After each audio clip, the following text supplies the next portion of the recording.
స్వేచ్ఛగా మాత్రమే కాకుండా స్వచ్ఛమైన మరియు అభివృద్ధి చెందినది కూడా మహాత్మా గాంధీ భారత మాతకు స్వాతంత్ర్యం కల్పించారు.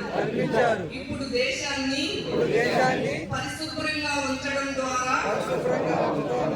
భారత మాతకు సేవ చేయడం మన కర్తవ్యం. నేను పరిశుభ్రతకు